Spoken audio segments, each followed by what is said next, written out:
Subscribe करें, press करें bell icon और पाएं मुंबई, नवी मुंबई एवं बॉलीवुड की ताजा तरीन खबरें। टाळेबंदी हे कारण माहीत असून खड्डा समोर आहे हे कळत असून पुन्हा खड्ड्यात जाण्याची इच्छा या सरकारची का हे कळायला मार्ग नाही। परंतु या ठिकाणी भारतीय जनता पार्टी म्हणून सर्वसामान्य जनतेच्या आर्थिक संकटात घालू पाहणारी कुठलीही भूमिका, कुठलाही निर्णय या ठिकाणी भारतीय जनता पार्टी खपवून घेणार नाही, हेही आजच्या या पत्रकार परिषदेच्या माध्यमातून या ठिकाणी सांगू इच्छितो। त्यामुळे कुठलीही अशी भूमिका, जी भूमिका उदरनिर्वाह किंवा सर्वसामान्यांच्या रोजीरोटीवर, पोटापाण्यावर त्या ठिकाणी अफेक्ट करेल अशी कुठलीही राज्य सरकारची भूमिका भाजप खपवून घेणार नाही। आपण बघाल की लसीकरणापासून अगदी कोविड केंद्रापर्यंत ते साहित्य पुरवण्यापासून सगळ्या यंत्रणा केंद्राने पुरवल्या, परंतु नियोजन पूर्णपणे या ठिकाणी या सरकारचं कोलमडलेलं आहे। म्हणजे मॉनिटरिंग असेल, मॅनेजमेंट असेल, सर्व आघाड्यांवर हे सरकार फेल ठरलं। याचं कारण त्यांचा अंतर्गत कलह एवढा आहे की त्याच्यामध्येच ते पूर्णपणे बुडालेले आहेत, एकमेकांच्या नावानं बोटं मोडू लागलेले आहेत। आणि म्हणून सरकार अस्थिर आणि संभ्रमात असल्याचा वेगळा पुरावा देण्याची आवश्यकता नाही की ज्या अर्थी नियोजन कोलमडलं आहे याचा अर्थ तुम्हाला कुठल्याही प्रकारचा समन्वय आपापसात या ठिकाणी राहिलेला नाही। आणि म्हणून या तिन्ही पक्षांच्या सातत्याने येणाऱ्या वेगवेगळ्या भूमिका यामुळे आज महाराष्ट्र राज्यातील सर्वसामान्य जनता वाऱ्यावर पडल्याचं या ठिकाणी दिसतंय। आणि या सगळ्याची जबाबदारी या सरकारचा प्रमुख म्हणून राज्याचे मुख्यमंत्री उद्धवजी ठाकरे साहेब यांना त्या ठिकाणी घ्यावी लागेल। पण ऐन संकटाच्या काळात हे माननीय मुख्यमंत्री महोदय या ठिकाणी मौन धारण करून बसलेले आहेत, हे अनाकलनीय या ठिकाणी आहे। आणि म्हणून आजच्या या परिषदेच्या माध्यमातून सरकारनं या सगळ्या गोष्टींचा गांभीर्यानं विचार करावा। किंबहुना एक गोष्ट आज निश्चित झालेली आहे की देशातील बाकीची राज्य कोरोनाचा प्रादुर्भाव रोखण्यात यशस्वी झालेली असताना आपलं सरकार पूर्णपणे अपयशी फेल ठरलंय नियोजनामध्ये। आणि त्याच्यामुळं माझी केंद्र सरकारला विनंती राहील, केंद्र सरकारच्या आरोग्य विभागाला विनंती राहील, गृह विभागाला विनंती राहील किंवा संबंधित कृषी असेल, अर्थव्यवस्थेशी संबंधित विषय असतील, यांनी स्वतः लक्ष घालण्याची आवश्यकता आहे। मोठ्या प्रमाणावर त्यांनी लक्ष घालावं, कारण या सरकारचं आता सर्वसामान्यांकडं महाराष्ट्राच्या या संकटावर लक्ष राहिलेलं नाही। त्यांना फक्त सत्ता टिकवणं हेच त्यांचं लक्ष झालेलं आहे। आणि म्हणून जनतेकडं लक्ष नसल्यानं केंद्राने या ठिकाणी हस्तक्षेप करून या गोष्टी नियंत्रणात येण्यासाठी मोठ्या प्रमाणावर आमची विनंती राहील।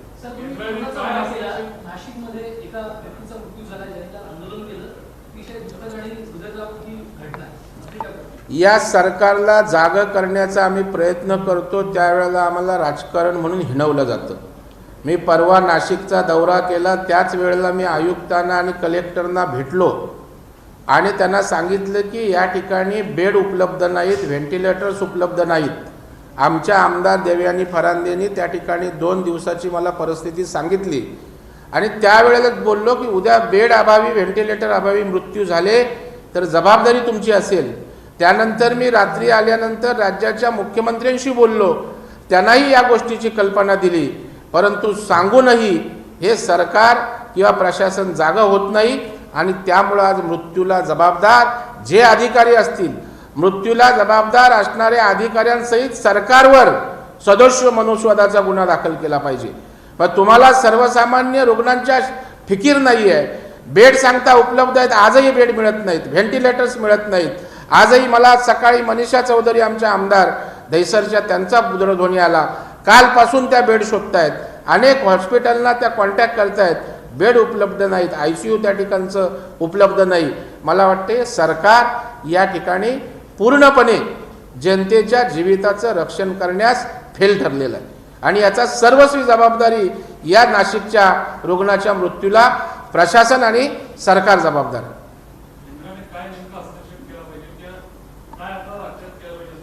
नाही, मॉनिटरिंग आणि मॅनेजमेंट म्हणजे या सगळ्या गोष्टी. आता केंद्राने व्हेंटिलेटर्स दिले होते, परंतु मुंबईला 400 व्हेंटिलेटर्स केवळ प्रशिक्षित ऑपरेटर्स नाहीत म्हणून त्या ठिकाणी पडून होते. हा दोष कोणाचा? मग केंद्राला सांगितलं पाहिजे तर ते प्रशिक्षण द्या, प्रशिक्षणार्थी पण आपण द्या, कारण या सरकारचं लक्षच नाही कुठे. त्याच्यामुळं ज्या ज्या विषयांमध्ये केंद्राने या ठिकाणी मदत केलेली आहे तीही अंमलबजावणी होत नसेल तर या सगळ्या विषयाचं मॉनिटर आणि व्यवस्थापन करण्यासाठी केंद्रानं खास बाब म्हणून लक्ष द्यावं. महाराष्ट्र में हालत कोरोना को लेकर गंभीर होते जा रहे हैं, इस पर आप क्या कहेंगे? नहीं, मुझे लगता है ये पूरी जिम्मेदारी राज्य सरकार की है, क्योंकि देश भर कोरोना प्रादुर्भाव कंट्रोल में आया है, रुग्ण संख्या कम हुई है, मृत्यु दर ही कम हुआ है. लेकिन आज देश में जो 10 जिले ज़्यादा रुग्ण और मृत्यु संख्या इसमें निकाले, उसमें से 8 या 9 जिले ये महाराष्ट्र के, और महाराष्ट्र में एक ही वजह है कि नियोजन यह राज्य सरकार का ठीक नहीं है. अभी लॉकडाउन खाली करना ये उपाय नहीं है. पहले वक्त अगर लॉकडाउन करने की आवश्यकता थी तभी करते थे, तो आज लॉकडाउन की आवश्यकता नहीं थी. जब भी करना तभी नहीं किया. इसका मतलब अभी दूसरे टप्पे पे लॉकडाउन कर रहे हैं, इसका मतलब पहले टप्पे में पूर्ण फेल्यूर ये सरकार हो गई है. आज भी देखोगे कि आज महाराष्ट्र में बेड्स अवेलेबल नहीं होते. नासिक में तो अभी एक रुग्ण मृत्यु हो गया, तो बेड नहीं, वेंटिलेटर्स नहीं, तो इसी तरह की अवस्था आज महाराष्ट्र में है. मुंबई में भी आज ही बेड वेंटिलेटर्स नहीं मिल रहे. तो सरकार क्या कर रही है? कोविड सेंटर्स निकाल रहा है, तो किधर है कोविड सेंटर्स में यंत्र सामग्री? हॉस्पिटल्स है, आज स्कूलों की जगह ले रहे हैं. बच्चे पर एग्जाम कैसे देंगे? आज पेरेंट्स बोल रहे हैं कि हम स्कूल में भेजेंगे नहीं क्योंकि उधर कोविड सेंटर्स है. तो कहाँ क्या करना, इसका भी कुछ तालमेल नहीं है. अभी कोविड सेंटर स्कूल में करने से हॉल में करो, खासगी हॉस्पिटल से वो टेक ओवर करो, लेकिन ये सरकार का ध्यान लोगों के ऊपर नहीं है. खाली लॉकडाउन करो, संचारबंदी करो, इसी तरह से डराने का काम करते हैं. लेकिन लोगों के उपजीविका का जो देखना है, क्योंकि आज इंडस्ट्री बंद है, व्यापार उद्यम बंद है, नौकरी नहीं है, इसी वक्त उनकी रोजी रोटी का सोचने की आवश्यकता है. तो हमारी मांग है, हमारे भारतीय जनता पार्टी के प्रदेशाध्यक्ष हमारे चंद्रकांत दादा पाटिल, इन्होंने मांग की है कि 5,000 रुपये जो कष्टकरी है, ठेला वाला है, पान वाला है, जो असंगठित कामगार है, इनके अकाउंट में पहले 5,000 डालो. तुम लॉकडाउन करोगे तो खाएगा क्या? एक तरफ कोरोना से मरना है और दूसरी तरफ अभी खाना नहीं, अनाज नहीं, पैसा नहीं, इसलिए मरना है. बच्चों की शिक्षा का फीस भरना पॉसिबल नहीं. तो मुझे लगता है इसका सबका विचार करने की आवश्यकता है. मैं स्वागत करता हूँ पृथ्वीराज चौहान साहब का. वो कांग्रेस के बड़े नेता है, महाविकास आघाड़ी के घटक है. उन्होंने भी कहा कि यहाँ लॉकडाउन की आवश्यकता नहीं है, अगर लॉकडाउन करना है तो उनके अकाउंट में पहला पैसा दे दो. तो ये समर्थन के लिए, ये भूमिका के लिए हम लोग उनका स्वागत करते हैं.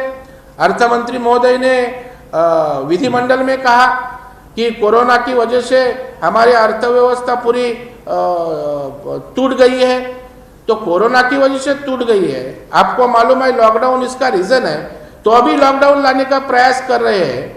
मतलब आपकी करनी कतनी यह ठीक नहीं है, ऐसा मेरा कहना है. और हमारा भारतीय जनता पार्टी करके इशारा है, अगर सर्वसामान्य लोगों को उनकी आर्थिक व्यवस्था अगर खराब हो जाएगी, उनको खाने के लिए कुछ नहीं मिलेगा, ऐसी स्थिति आएगी, तो कौन सा भी निर्णय इसी तरह का सहा नहीं जाएगा.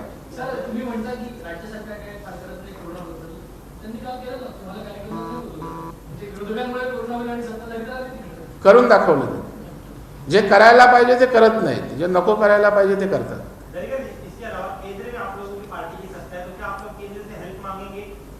ये देखो, आज की तारीख में ये ठीक तरह से लोगों में गया नहीं. आज महाराष्ट्र में कोरोना प्रादुर्भाव रोकने के लिए जो कुछ सुविधा जो कुछ दिया है वो केंद्र ने दिया है।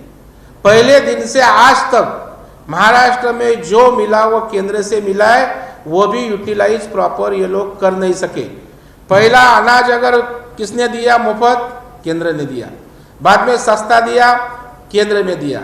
मास्क किसने भेजा, केंद्र ने भेजा। वेंटिलेटर किसने दिया, केंद्र ने दिया। लसीकरण का डोज किसने दिया, केंद्र ने दिया। अलग अलग पैकेजेस किसने दिए, केंद्र ने दिए। गरीब कल्याण हो, आत्मनिर्भर हो, केंद्र ने दिए। हर राज्य ने अपना खुद का पैकेज बनाया।